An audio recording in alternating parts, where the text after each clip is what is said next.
right, well with that, it is time for our next session. And in this session, Gianluca Sartori is going to be talking about SQL Server Infernals. Not internals, but Infernals. Take it away, Gianluca. Thank you, Brent. So let's go. Can you see my screen, right? Cool. So let's go. A few words about me before we go.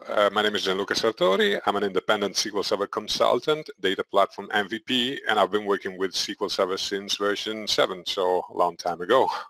At the moment, I'm working as a DBA at Scuderia Ferrari. And if you want to read my blog, you will find it at spaghettidba.com. And my handle on Twitter is @spaghettidba. So the agenda for the session, first of all, we'll have a look at worst practices compared to best practices, because we have lots of sources for best practices, but we will see they're not always enough. And then we will see different areas where things can go wrong: design, development, installation, and administration. Okay, before we start, a few words of warning. Not everything is black or white, and remember that there are some edge cases where doing things that are listed here as worst practices is maybe the only possible solution. So if you see something you're doing listed here as a worst practice, don't get mad. Probably it's the only possible solution in that case. Okay, and let's go. And why do we need worst practices? Because we also have best practices. So aren't they enough? Well, sometimes best practices help to a point, because, well, let's face it, there are too many. There's no way you can know everything about the subject. So there's always something you don't know. And another thing is that there's no time. During your workday, you have to answer the phone with angry users because something is blocking, and you have deadlocks, and you have tuning, and you have lots of things to do, and that report that the CEO wants in 10 minutes, and you don't have the time to take 200 pages white paper and read through it and learn everything inside. So sometimes you just have to know what to avoid. And especially if you don't have experience, best practices don't tell you exactly what is really important and what can be overlooked. And in this case, worst practices help us because they teach us the mistakes to avoid, and also we have the possibility to learn from somebody else's mistakes. So as I said, I've been working with SQL Server for something like 20 years, so I will show you a small fraction of my mistakes. It would take a whole day session to show you all my mistakes, but some of my mistakes will be in this session.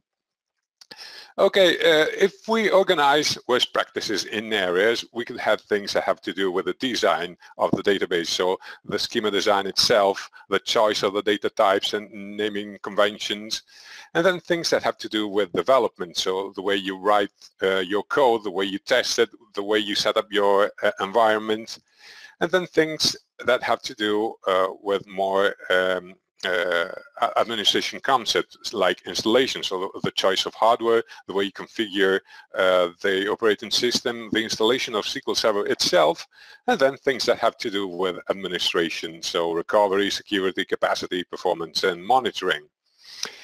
And so if you think of worst practices as sins, these are the sins against the SQL Server gods that will put you in the SQL Server hell. And I will be your guide through the circles of the SQL Server hell, as Virgil was the guide for Dante. So usually when I do this session in person, I put on my laurel at this point and my cape, but it doesn't really work online, so I will get rid of that. And another thing we will do, there's a SQL Server Infernals bingo. You can go and download from here an Excel sheet, and it contains all the SQL Server worst practices. You can check the ones you have, the things you are doing, and there's a prize for the worst sinners. No, there's no price. It's just for fun. But you can go ahead and load it and check the worst practices you have. Okay, so let's go straight to the first circle where we find the under-normalizers, so those who fail to normalize their schemas properly. So what do we mean with normalizing? The father of the relational model, a guy named Edgar Codd, left us the rules to design a schema properly. And these rules go under the name of normal forms. There are many normal forms, but a schema is said to be designed properly if we follow at least the first three normal forms. So first normal form says that every relation has to have a primary key and only atomic attributes. Well, primary key is pretty straightforward. If your table doesn't have a primary key, it's not the physical implementation of a relation, but it's a physical implementation of something else, because relations have a primary key, so your table must have a primary key. Atomic attributes means that you cannot have compound attributes, so things like commas or even XML or JSON in your columns. It's not atomic attributes, strictly speaking. And second normal form says that every attribute depends on the whole key. So if you have a compound key, every attribute in the table needs to depend on the whole key, so not depending on one or two attributes from the key. Third normal form says that every attribute depends only on the key. So if you have any attribute that depends on anything other than the key, you have a problem. You're violating the third normal form. So to sum it up in a single sentence, the key, the whole key, nothing but the key, so help me God. Clues you're doing it wrong. Data repeating in multiple places. This is what we call redundancies. The same information in multiple places but with different values. This is what we call anomalies. Data separated by commas. So imagine having a column like email and you have a value similar to this. John@gmail.com, comma, John@business.com. In this case, you would need to have separate columns for this information, and this column is a violation of the first normal form. Structured data in notes column. This is what I said about structured data in big columns. Notes columns are usually very big, so it's a perfect place to store XML or JSON. This is a clear violation of the first normal form. And columns with automatic suffix, things like zone 1, zone 2, zone 3. This is a good clue that you didn't normalize your schema properly. So going to the next circles, we find the generalizers. And you might think, oh, but isn't generalizing a good thing? So at college, they taught me when I was studying object-oriented programming that generalizing is a good thing. You have complex hierarchies of classes and classes inheriting from other classes and so on. So generalizing is definitely good. And well, in the database, this is not a good idea. And I will show you why with an example. So imagine having a schema like this. You have two main entities, customers and orders, and then you have some small tables where you look up some attributes. Example, you have the state ID, which points to a small table with just state ID and description. And then you have country ID and description. And the same here for order status, status ID and description. And again, ID and description. So there's a pattern here. You have small tables, one lookup table for each attribute. Wouldn't it be cool if we could simplify this and have a single table to look up and get rid of all these stupid tables with just two columns? Yes, that thing exists, and it's called one true lookup table. So how does it work? Instead of having multiple tables, you have just one lookup code and then a lookup description and then a table name that describes which table you have to point to. And isn't it cool? Because this time you have a much simpler schema. You have just one lookup table for all the attributes. And it's wrong on many levels, because this way you cannot have foreign keys. There's no way to set up a foreign key, because you don't have the table name to point to the key of the one true lookup table. And also you have to use generic data types, which will be something like mvarchar some high number, something like mvarchar 4000, which leads to implicit conversions every time you join or filter the data inside these tables. And also you might have incorrect data. Imagine having a date stored here. There would be nothing preventing you for saving a value like February 31st. And also having a huge column will lead to huge memory grants. So it's really bad even for performance. Regarding having incorrect data, you could use check constraints to help to a point, but really it's messy to set up and not a real solution. And also everybody will be hitting the same table, so you will also have lock-in problems. Taking this to the extreme, you have what we call the EAV, the Entity Attribute Value Schema.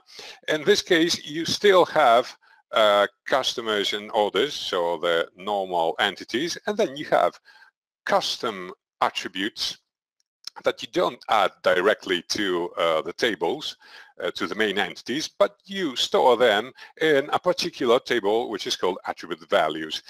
So you will have an entities table which will store one row for each of the entities here, so one row for customers and one row for orders in this case, and then attribute names. So this points to the entity ID, and then we have an attribute ID which will identify the attributes we want to add to one entity. Example, for customers we could add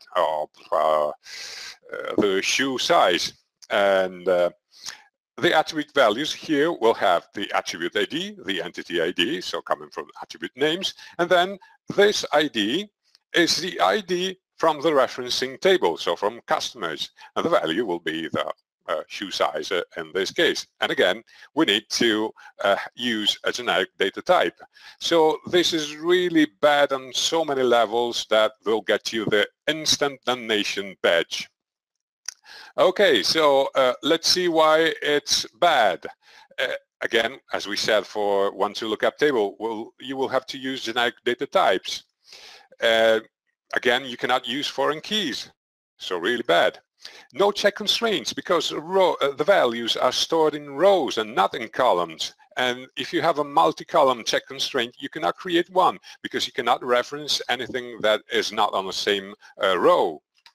And every time you read a value from the EAV schema, you have to access the values table. So one access per each attribute. And well, there are some, well, I wouldn't call them advantages, but I see where the thing is coming from. There are some situations where altering the schema is really dangerous. Think of replication or highly distributed environments where you don't have direct control over the database schema. In these cases, changing the schema is a bit dangerous, so you tend to use dynamic attributes in this way.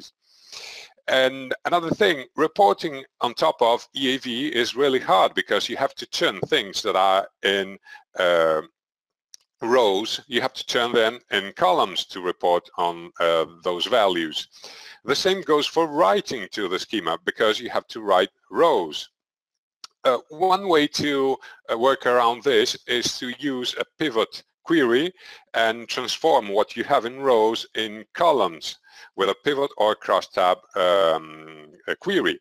For writes, you can have a view on top of that query, and instead of trigger to transform what you have in columns, this time in rows, but it really is complicated, so don't do that. Alternatives. You could use sparse columns, which is an optimized way of storing nullable values. If you don't know up front what the meaning of the column will be, just assign a random name like dynamic column 1, dynamic column 2, and assign a meaning from the application. This is way better than having entity attribute value. You could use XML or JSON, but that's really horrible. Don't do that. I hate it. You could use something outside of SQL Server, so a key value store database or a document-oriented database. So the answer doesn't have to be relational. Non-relational databases handle dynamic schema in a better way. So moving to the next circle, we'll find the shaky typers, those who fail to choose the appropriate data types for their schema objects. Examples of this, storing non-numeric data inside numeric columns. Example, a VAT number, even if the name is number, is not a number, is a string of 11 numeric characters. You don't square VAT numbers, you don't multiply VAT numbers, so they are not a number, they're just strings of numeric characters. And one thing that will get you the instant Damnation badge is storing data in the human readable representation. Think of dates, for example. If you store a date as its human readable representation, first of all, you will have to choose a date format, which is really hard because we have hundreds of date formats, and it will use more space, and it will not work in different locales. So what you have to do here is choose the appropriate data type and let the database do its job. Working on new projects, don't use deprecated data types. They have been deprecated for a reason. There are better alternatives nowadays. They can still be used for old projects, but there's no reason to use them for new development projects. The use of larger data types just in case. So let's make all the character columns nvarchar max, because why not? So the size of the column is one of the constraints on their correctness. Think again of the VAT number. It's exactly 11 characters, so making it 12 characters doesn't make sense. It's plain wrong. And along the same lines, if you know that one information is going to be always of the same size, use that size. There's no use in variable length data type. So VAT number is exactly 11. So anything shorter than that will be a mistake. Another thing that I see all the time is storing duration in date time columns. No, durations are scalar. They're plain numbers. Getting Unicode wrong. This is twofold. You could either be storing Unicode data in non-Unicode columns, which will not work, or the other way around, wasting storage space to store things that will never be Unicode into Unicode columns. Example, URLs will never be Unicode, so there's no point in using Unicode columns for URLs. If you have the same information in multiple tables, please use the same data type. Otherwise, you will not compare them. I've seen many times this violated. If you have foreign keys, using different data types will get somehow harder. Moving to the next circle, we find the anarchic designers, those who fail to comply to the rules. So rules in the database, they are called constraints. Primary key, we already have seen that having a primary key is required. So when you can't find a primary key, you just stick an identity column and make it the primary key. No, surrogate keys help when you need to shorten your natural key, because it's handy, but the natural key has to be there and it has to be unique. So if your table doesn't have a natural key, you have to ask yourself a couple of questions. No foreign keys, because they're awkward. They force you to write tables in a forced order. Well, foreign keys enforce the correctness of the data, so they have to be there. No check constraints, because the application will guarantee consistency. No, it will not. If I had 1 cent for every time I heard this, I would be a millionaire. And another thing to consider is that the database is a hub for multiple applications. So if you want to implement a constraint in the application, you will have to implement it in every application that accesses the database. Using the database, you will have that in a single point. Well, we already have seen that the data type is important, but it also is the first constraint on the correctness of the data. Another thing really important is the choice of nullability for your columns.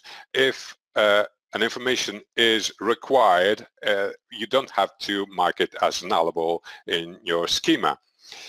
And on the other hand, you don't have to mark every column as not nullable, otherwise people will start putting dummy data into it, things like empty string or dot or 0, and at that point there will be no way to tell the difference between a 0 that is actually a 0 and a 0 that means null.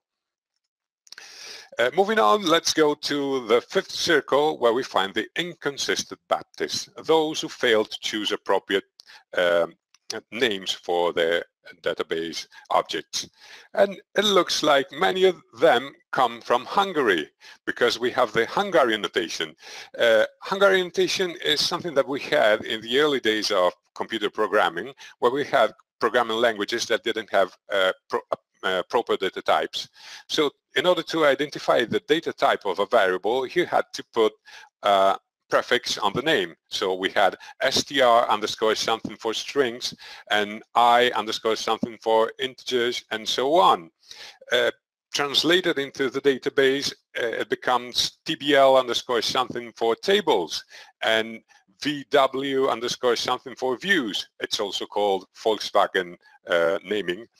And this is really bad, because we have the metadata for telling the difference between the type of objects in the database. There's no need to say that in the object names. And also, if at some point you decide to refactor your schema by breaking a table in two, and you put a view to join the two tables and call it TBL underscore something to maintain the contract between application and database schema, at this point you have a view called TBL underscore something, which doesn't make things any clearer. Insanely short names. I have worked with AS400 a couple of times, and objects there have only 8 characters. So you had tables named like 140OF and things like that, which doesn't help given a clue of the meaning of the table. So please use longer names that describe the contents of the table. But on the other hand, don't get too creative, because you will have to type those names in your queries. So not too long, please. And one thing I'm sure doesn't happen in US, but happens all the time in Italy, is mixing languages. So having half of the schema with objects with English names and the other half of the schema with tables with Italian names. This gets really messy. Don't do that, please. And another thing that is really popular is the use of the SP prefix for stored procedures. So it's wrong for at least 2 reasons. First one, it's Hungarian notation, because it's stored procedure underscore something, so Hungarian notation. But also it's wrong because SP doesn't mean stored procedure, it means special. And the objects that start with the SP prefix are in the master database, so they are looked up in the master database first and then in the user database. So there's a small performance hit every time you execute one of these objects. And it's a small performance hit, but if you call the stop procedure often enough, it can add up quite quickly.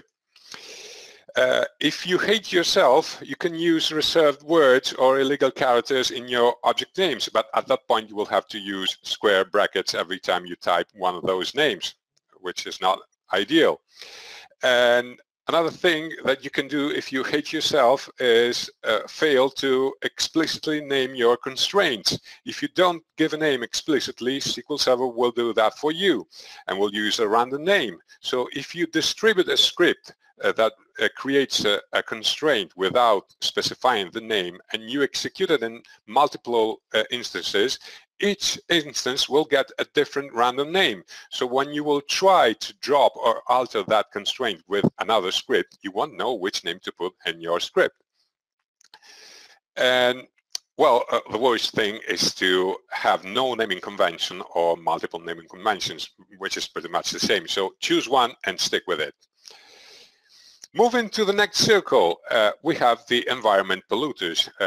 It's a popular topic nowadays, but it's not the environment you're thinking of. It's development and test and production environments I have in mind. Well, what will give you instant damnation here is development in production, which is pretty obvious. Or using the test environment for development. Again, this is wrong. The test environment is for testing. It's not for developing. And another incarnation of this sin is the use of a shared database for development. Each developer should have its database on his machine, and this way the work of one developer doesn't interfere with everybody else's work. And no source control. It used to be insanely hard to put the database schema under source control in the old days. Now it's that simple because you have tools from Microsoft, tools from Redgate, tools from Epix, and I'm sure I'm forgetting somebody, but it's that simple nowadays, so do that. And developing with sysadmin privileges is a really bad thing to do. If you develop with sysadmin privileges, nothing will fail. You will have privileges to do anything. So you won't have to take note of what is really needed for your application. So when you will go to the DBA and deploy the application, the DBA will ask, so what permission does this application need? And you won't know because you didn't take note.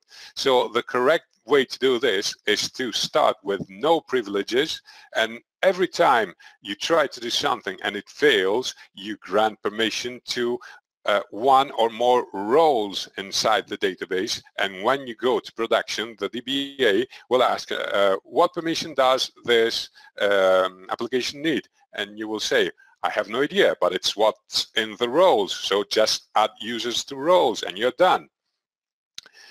And another thing that is really bad is developing, targeting an addition or version different from what you have in your development environment. Regarding addition, it got less problematic after 2016 SP1 because the development features were unified, but it used to be a big problem in the old days. Going to the next circle, we find the overly optimistic testers, those who fail to test properly. In fact, they don't test all the code, which is pretty much the same as not testing. And when you test, use meaningful data volumes so that you test not only correctness, but also the performance of your code. Well, testing in production will get you instant damnation immediately because you can alter production data. You are testing, so it could be wrong. You haven't tested it yet, and it could alter in evil ways the data you have in production. But also it interferes with production users. So imagine testing a very difficult procedure. So you're debugging one line at a time, and then, oh, it's lunchtime. So you step out for lunch and you have a transaction open, and when you come back after 1 hour, nobody is going to be very happy with you. Another thing that is not really good is testing in a development environment, because as we said, in the development environment, you just have a handful of rows, of fake rows you use for development. So it's not enough for testing performance. It's useful at most for unit tests. Moving to the next circle, we find the indolent developers, because, you know, developers are lazy. And it's all about being lazy in the correct way. There's nothing wrong with being lazy, but some things are really dumb. Example, having no transactions, because managing transactions is hard. I was once to a customer, I was hired by this big Italian shoe company to fix a warehousing system, and it was a huge VB6 application with SQL Server as a backend. So the first day on that gig, I opened up the VB6 project and I looked for begin transaction, and I got 0 occurrences, and I knew I was in for a lot of trouble. And no error handling. Errors must be handled correctly. And if you're doing that in T-SQL, don't use add error. It's a thing of the past. Nowadays we have try catch. And using wrong isolation levels, because yes, we have read committed. That is enough for everybody. No, it's not. Sometimes you will need to go higher, even to serializable, and sometimes you will need to go lower, even to read uncommitted. But remember that not lock is not the turbo button on your queries. It just means what's on the team. So no locks honored and no locks put. So this will include your own session. And when you read your data with no shared locks, what happens is that you could end up reading the same rows multiple times or not at all. And this is no consistency at all. Another thing is select star. If you don't need columns from a table, don't select them. When you use select star, what happens is that most probably SQL Server will give up using indexes and will scan the clustered index or the heap directly, because lookups are expensive.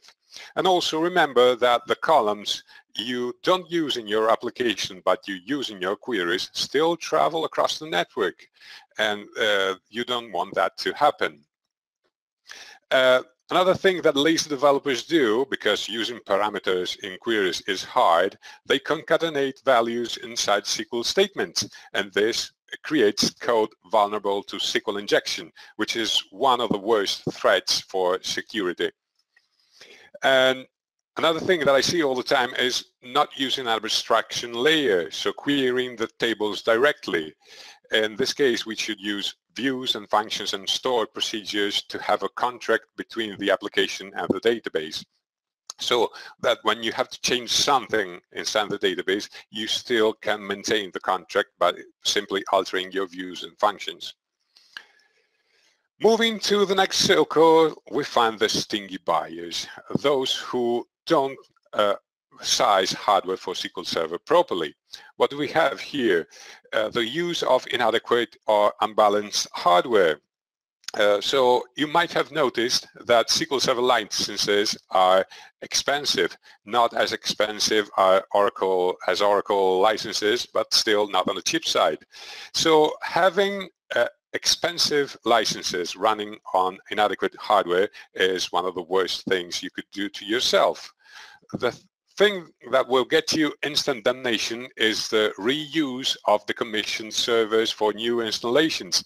Your sysadmin, your Windows admin will try in every way to make you reuse that old server that has been serving you so well in the last 10 years. No, never accept that, because they will have slow CPUs, and SQL Server licenses cost the same on fast CPUs. And it will address less RAM, and RAM is one of the cheapest ways to improve SQL Server performance. And taking this to storage, your storage admin will try to give you big storage because it's cheap, but you don't want big storage. You want fast storage for SQL Server for the same reason. So choose the appropriate RAID levels. Don't create volumes on RAID 5 arrays, because it's dead slow in writes. Moving to the next circle, we find the next village installers, those who install using all the defaults. And SQL Server defaults are really, really bad. We have things along the lines of data files on the system drive. You don't want that to happen. You have max DOP 0, so that means use all the CPUs in parallel queries, or use all possible, all available threads. And with nowadays multi-core servers, this can get out of hand quite quickly. And max server memory plus infinitive. So this means use all the memory in the server and choke to death any application, including Windows. Also, don't install anything on a SQL Server box that you won't use, because you will have to patch it, and you will have a bigger surface area. So only install the components you will use. And taking this to the extremes, don't install any service on the machine that you won't use. Use a single machine for any service. There's no point in using the same server for analysis services and the relational database. They will compete for the same resources, and they have resource usage patterns that really don't get along. So separate those services as much as possible. There's also some easy wins on I/O that you really shouldn't be giving up. They're so easy that it's a sin to do that. Things like aligning partitions. Well, this used to be a problem in the old days, up to Windows 2003. Now it's something that really is worth a quick check, but it's a non-issue nowadays. But one thing that is still something to pay attention to is the folder allocation unit in partitions in Windows. When you create a volume in Windows, the default allocation unit is 4 kilobytes, and SQL Server works best with 64 kilobyte allocation units. Going to the next circle, we find the careless caretakers, so those who fail to maintain their instances properly. And this is a pyramid coming straight from Brent's blog from some years ago. And this describes what a database needs. So at the bottom of the pyramid, we have the foundations. And the foundations are the most important things needed by a database, so backups and security. And on top of that, you have capacity, performance, and future-proofing. Everybody obsesses about performance, but what really is important is the things here are the foundations. So we will try to see the worst practices at each of these levels. So talking about backups, well, the worst thing you could do is have no backup at all. So when disaster strikes, you have nothing to recover from. But it's not only a threat to recoverability, it can become a threat to availability as well. When you have a database in full recovery model and no backups, the disk or the file will fill and the database will stop working. So it's a time bomb. And also keep in mind that you will have to design your RPO and RTO figures with your stakeholders. It's not your decisions. Well, RPO means recovery point objective, so how much activity on the database you can lose when disaster strikes. And RTO means recovery time objective, so how long it takes to put the database back to working.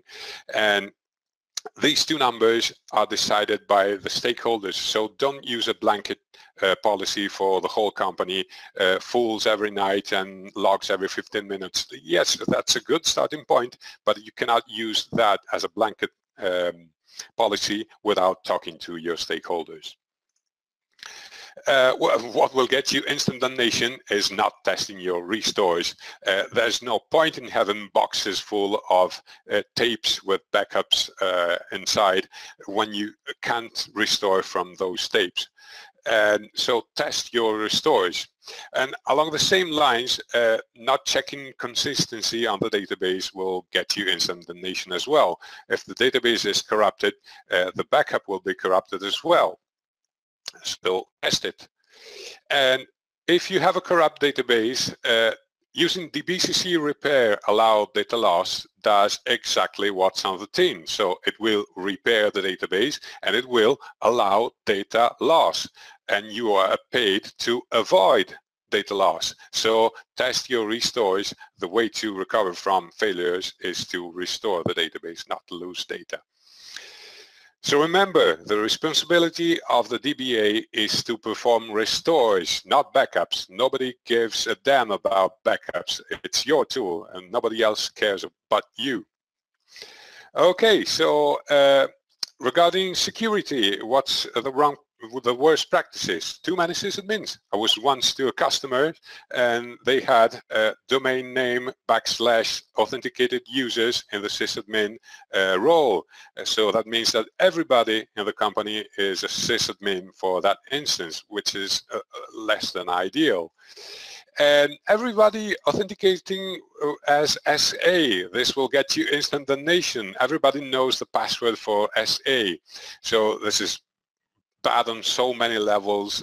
SA is a well-known login for SQL Server, so it's an attack vector that attackers will try to use quite quickly. So disable that login and forget you ever had an SA login in your instance.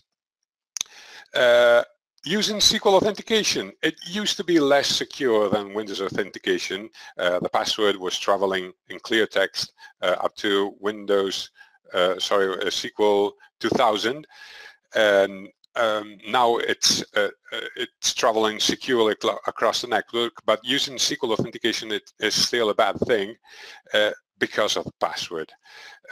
You can bypass the password policies with SQL authentication, and you can use weak passwords such as 123 or password or same as a username. So really try to avoid SQL authentication as much as possible. And also remember that people are really bad with passwords. They usually write them down on sticky notes and place them on the keyboards. So as little passwords as possible. Also, if you are storing sensitive data, set up some kind of auditing. So at least when you have somebody sneaking into your instance and steal your data, at least you will know who was to do that. Regarding capacity management, the worst thing you could do is not checking your disk space. So when the disk space runs out, the database will stop working. So check your disk space. And keep in mind full recovery, no log backups, keep that in mind. And along these lines, we also have relying 100% on auto-growth. Auto-growth is good for unexpected growth of the database, but you should be planning the growth of your database files by looking at the growth trends and to avoid fragmentation. Well, what could get you instant damnation here is the use of auto-shrink and auto-close. Well, auto-close will just give you funny errors because the database has been closed when not in use. And auto-shrink will fragment your database really bad because it tries to shrink the database whenever possible. So shrinking a database file means that the pages at the end of the file are moved to the first available place in the file, which fragments the indexes really, really bad. Not precising the capacity management is especially important for TempDB because it's a shared database used by all the databases in your instance. So it's particularly important to use correct policies for TempDB. The recommendation is to use as many files, data files as cores as you have in your instance, up to 8 cores, and size them appropriately so that when you have the same size, you avoid latching penalty that you have in TempDB.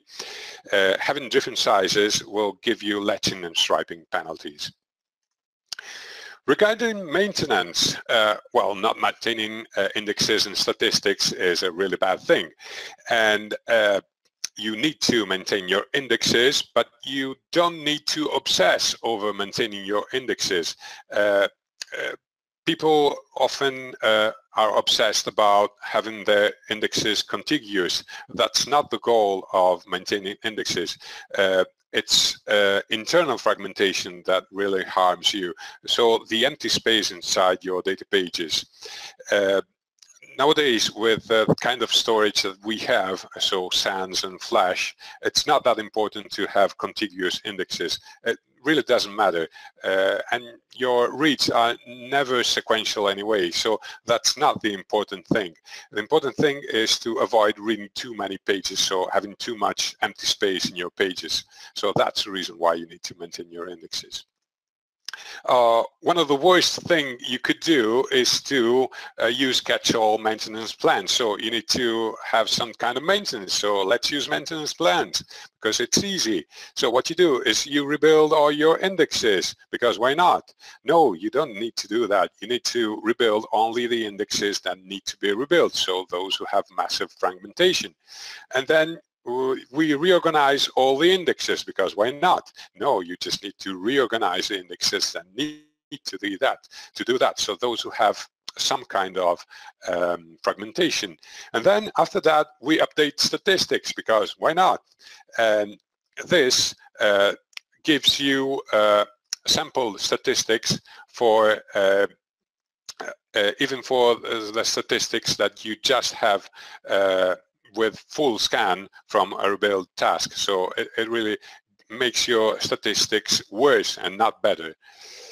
This has got much better in the last versions of, latest versions of SQL servers. So you have more control over what the maintenance plans are doing now. Okay, going to the next circle, we find the worst offenders in the SQL Server hell, the performance killers. So talking about performance, if we think of performance tuning and we take all the possible measures to tune performance and again put them on a pyramid, what we have at the bottom is those who the things that will likely have a huge impact on performance but are really difficult to implement. So schema changes. Then on top of that we have query optimization and indexing, and on the top of the pyramid we have locking and server tuning. These two are really easy to operate upon, but they don't expect to do miracles. So what is your best bet is indexing and query optimization for improving performance. So let's try to see worst practices on these levels. We already have talked about the schema design, so we'll focus on the rest.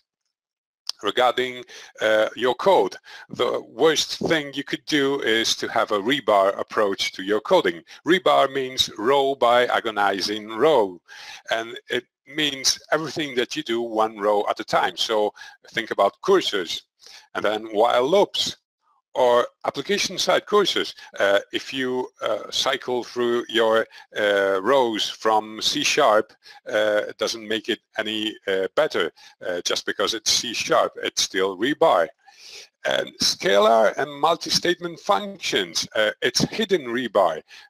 These functions can be applied multiple times for each row in the input set. So it's, again, rebar.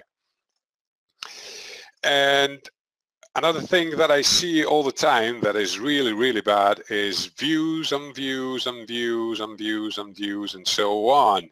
So it might look like a good idea because it allows you to reuse your code, but it's not really, because you could end up losing control. What does it mean? You could have unneeded accesses to tables you don't really need in your queries. And you might be accessing table multiple times, even if you don't need to do that. You could have unnecessary joins. So it's a really bad thing. So if you think of this movie, you had the dream inside a dream, inside a dream, inside a dream. Well, it didn't turn out very well for the characters in this movie. Well, the same applies to views and views and views. It's not really a good idea. Okay, then we have one query to rule them all. So you have to extract some data and you write a huge query that extracts everything in a single go. Well, keep in mind that the optimizer is good. It's not perfect. So feeding it a 2 meg SQL query will make it think for a long time. So it will have to parse the query, which will take a long time, and then we'll try to come up with a plan. And at some point, it will simply give up and feed you the first plan it could come up with, which will be likely not very optimal. So the right approach here is to divide and conquer, which will give you a much better performance in the long run. Another thing that I see all the time is distinct in all the queries, because who needs stinking duplicates? So distinct everywhere. Well, distinct comes with a cost. So often what happens is that you have some duplicates somewhere because you failed to join properly, or you joined with something just to filter rows and you really didn't need to join, but you could use something like where exists or something like that, and you end up multiplying your cardinality while traversing some table. So distinct as a refugium peccatorum, and so distinct comes with a price. It usually is implemented with a sort, which is one of the most expensive operations you could have in a plan. So check your joins if you have duplicates.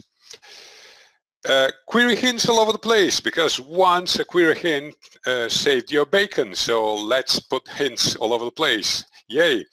Well, it doesn't really work. When you use hints, you tell the optimizer to give up doing its work. And the optimizer knows better, so let the optimizer do its work. And index hints are especially bad because if you drop the index or change the index, your query will stop working. Regarding indexing, worst practices, well, the worst of the worst is accepting all the suggestions from the tuner advisor. I have to admit that the tuner advisor has got better in the last few versions, but really it used to be really bad. It came up with very aggressive suggestions, so duplicate indexes and included columns, including all the columns from the table. So it was really, really bad. And whenever I see a DTA underscore index, it comes from the tuner advisor, so I get a bit suspicious, and I know it's probably the first index I will have to drop. And duplicate indexes often coming from the tuner advisor, and there are scripts to identify them. So go ahead and drop them. One index for each column. Indexes don't come for free. There are some shops where there's a blanket policy of creating one index for each column. No, indexes are copies of the data, so they don't come for free. You have to write them, and they use space in the disk, so really don't do that. Suboptimal clustered index. When you choose a clustered index, choose wisely. A good clustered index has to be unique, small, unchanging, and ever increasing or decreasing. Well, there are some situations when you really don't want to do this because you could create a hotspot, but it really it is good for 90% of the cases. Okay, regarding server tuning, what are the worst practices here? Well, throw-in hardware are the problem. This is the approach that managers often have. So the system is slow. So what's the quickest way to solve it? Let's buy a bigger box. But a twice as fast machine might, but will not, make rebar code run twice as fast.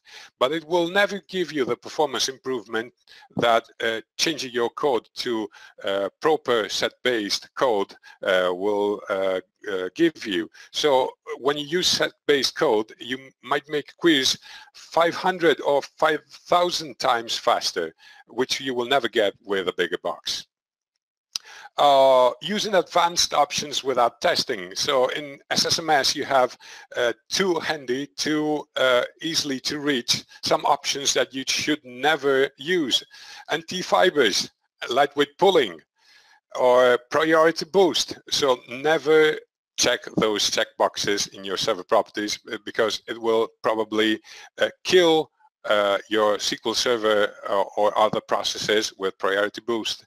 And anti-fibers will make many pieces of your SQL Server to stop working. Example, that the database mail doesn't work with lightweight pulling.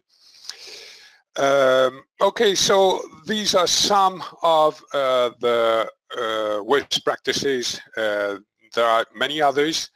I have some blog posts on my blog on spaghettidba.com for some of the circles, so you can go ahead and have a look at the category SQL Server Infernals.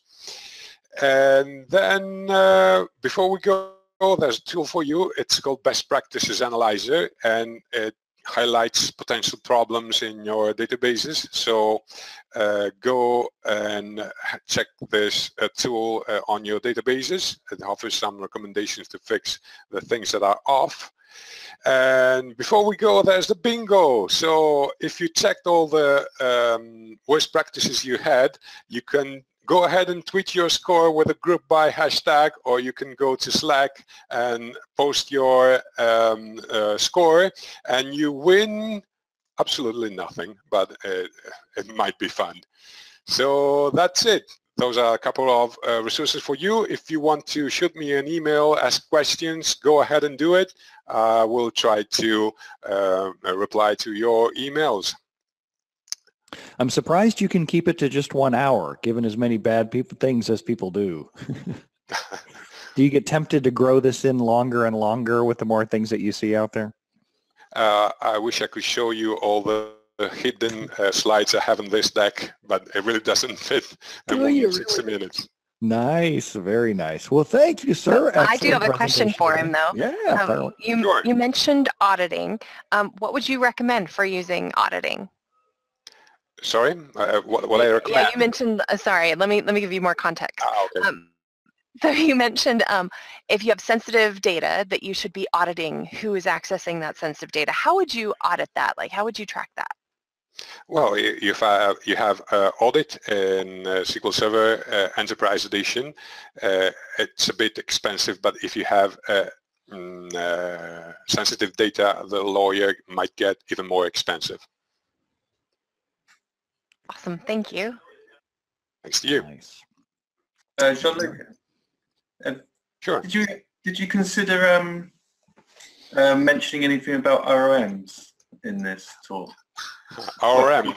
Well, I did mention that when I mentioned select star, which is what ORMs do.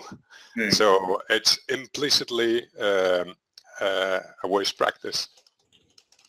Oh, dang.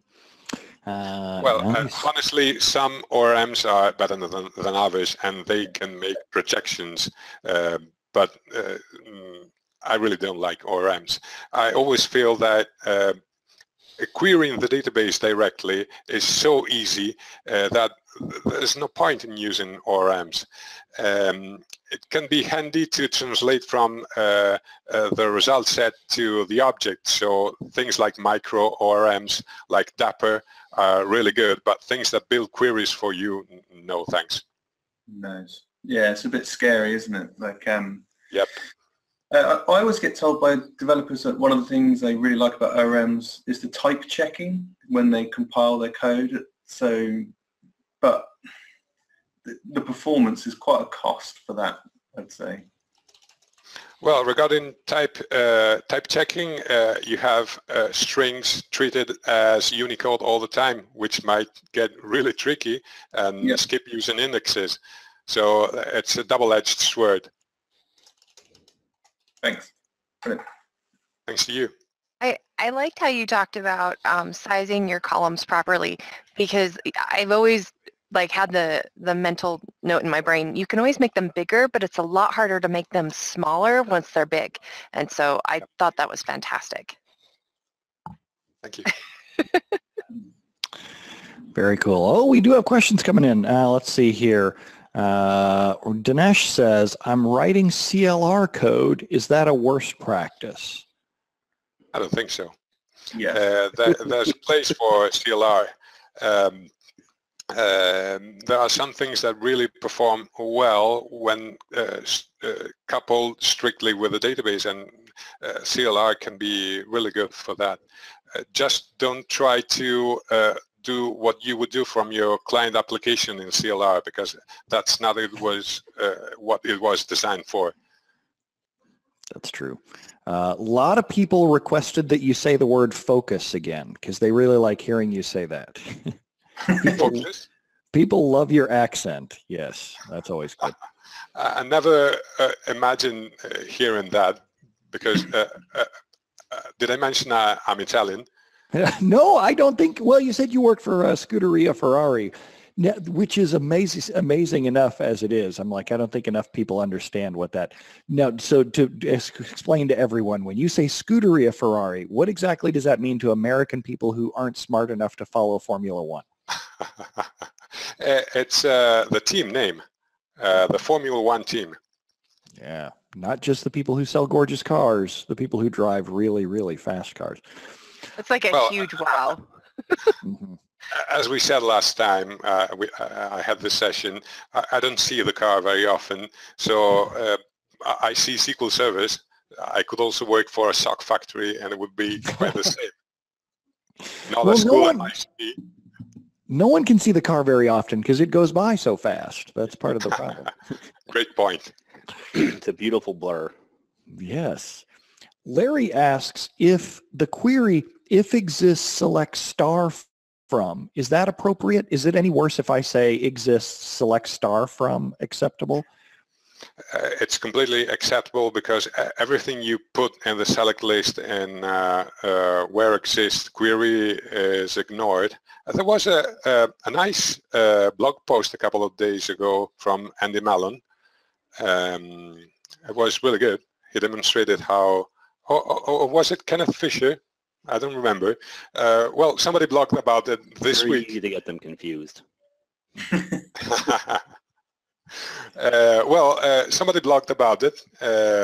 Sorry if I got the wrong name, but anything you put in the select list of a where exists query is totally ignored.